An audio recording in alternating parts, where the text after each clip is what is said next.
What's up, everybody? Welcome to the Journey Channel. I'm Chelsea J, and guess what today is? It's time for some true talk, where we get to hear from other people's perspective, which ultimately brings truth and unity. We talked about what is love. But now this week, we're gonna get a little deeper. Should we marry somebody because we love them? Good question. So let's see what they have to say. So do you think that's like a reason to marry somebody? Love? No. Yeah. No. That's, yeah. Definitely. And the love that the word's thinking of is like fiery passion. Yeah. Like, oh my God, this person gives me all passioned up and I feel butterflies and jittery and I feel happy all the time. And I'm like, nah, that's not love. If you don't know what love is, then you can't get married. Because I've known a lot of people that says if they don't stay a certain way, I can't love them. So I'm like, so you never truly loved the person. you never truly, you lusted over the person. And people tend to confuse lust and love as two is the same thing, which is not. Lust is what can you do for me? Love is what can I do for you? See, that's what people don't understand is love is what can I do for you? How can I help you? What can I do for you? Instead of you have to satisfy me, what can you do for me?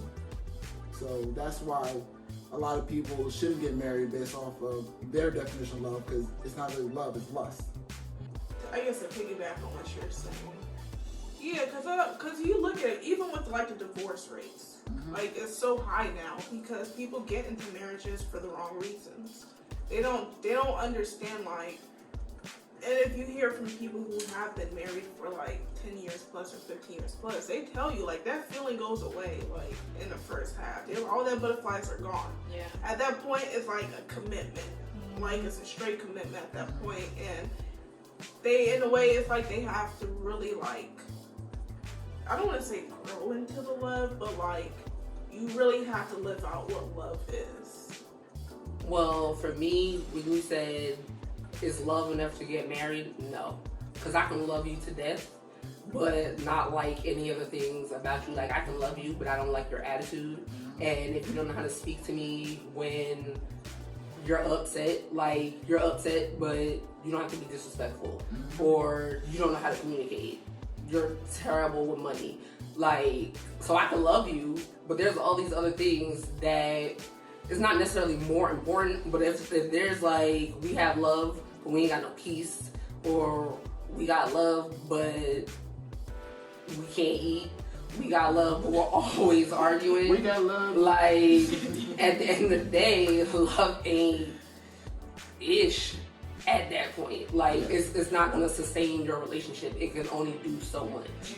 Like, cause I know it says that love covers all, but I feel like to get married, like, if you already see all those red flags, like, love can't, like, change the fact that certain things just, they're not healthy.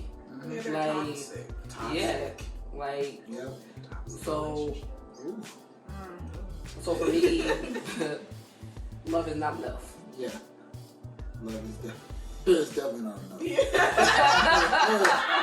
enough.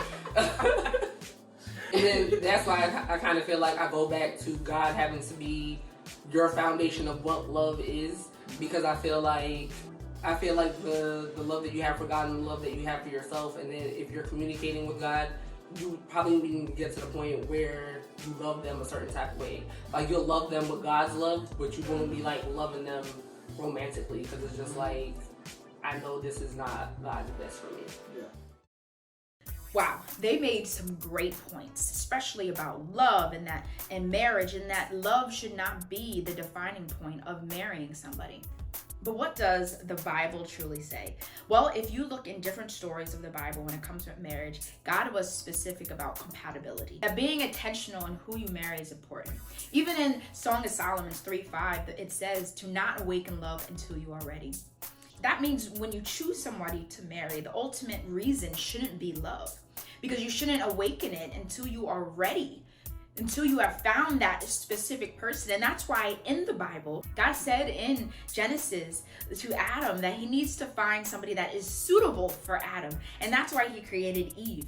He used the word suitability for a reason, because he wanted to make sure that Adam and Eve are compatible, that they are both two pieces of the puzzle. Marriage should be like pieces to the puzzle, that you have a piece, the other person has a piece, and they both connect. And then you're able to connect even more to the point that you see this beautiful picture that you didn't even realize you were creating because of the flow, the natural flow that you both have with each other.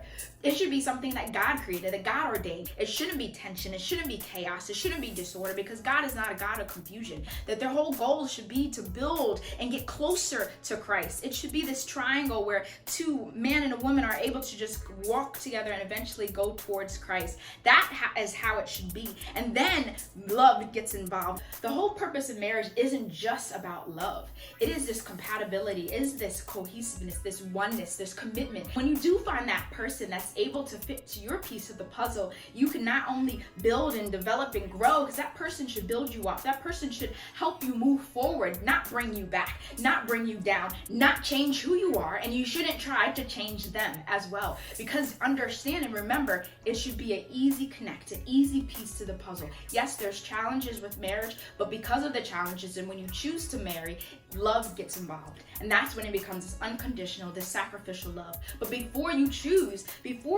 to marry somebody, have that evaluation time. Evaluate, see if they're fit for your life. Understand if your purpose on this earth, so that you can find the one that's able to run the race with you. That is the ultimate goal. And I hope that you don't just marry because you love, but you marry because it's God's will and God's calling you to marry that person. See you next week.